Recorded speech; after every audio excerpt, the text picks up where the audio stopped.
మొన్న మధ్యన ఒకసారి గుర్తుకు తెచ్చుకుంటే నేనే కొన్ని ఆడియోలు కూడా వినిపించాను. పాకిస్తాన్ పార్లమెంట్లో భారత్ ఎలా కొట్టింది వాళ్ళని, వాళ్ళకి సంబంధించిన వాయుసేన స్థావరాలు ఎట్లా ధ్వంసం చేసింది, ఉగ్రవాదుల శిబిరాలు ఎట్లా ధ్వంసం చేసింది, దాని మీద వాళ్ళ ప్రభుత్వాన్ని నిలదీస్తూ ఎట్లయితే ఎట్లా అన్నటువంటి దాన్ని అవి మన దేశంలో ఉన్నటువంటి టీవీ ఛానళ్ళు వేసినాయి.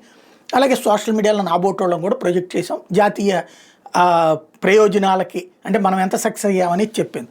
ఇప్పుడు అట్లాగే పాకిస్తాన్లో కూడా ఇవాళ లైవ్లు వచ్చినాయి. కాకపోతే కాంగ్రెస్ పార్టీ వాళ్ళు మల్లికార్జున్ ఖర్గే మాట్లాడేదో, లేకపోతే ప్రియాంక గాంధీ వాద్రా మాట్లాడేదో, ఇట్లాంటి వాళ్ళు మాట్లాడినవన్నీ కూడా వాళ్ళు లైవ్ ఇచ్చారు. తద్వారా ఏది ఇక్కడ వీళ్ళు భారత ప్రభుత్వం ఫెయిల్యూరు, తీవ్రవాదులు సక్సెస్సు, లేకపోతే మన సైన్యం చేత కాలేదు, లేకపోతే అదెందుకు చేయలేదు ఇదెందుకు చేయలేదు అన్నటువంటిది. అంటే వాళ్ళు గొప్పవాళ్ళుగా, వాళ్ళు శక్తివంతులుగా, తీవ్రవాదులు గొప్పవాళ్ళ కిందన, పాకిస్తాన్ సైన్యాన్ని గొప్పదాని కిందన, భారత సైన్యాన్ని చులకన చేస్తూ భారత యొక్క శక్తిని, భారత యొక్క యుద్ధ నైపుణ్యాన్ని తక్కువ చేసి చూపెడుతూ మాట్లాడారు. కాబట్టి అది వాళ్ళు హైలైట్ చేసుకున్నారు వాళ్ళ పాకిస్తాన్లో.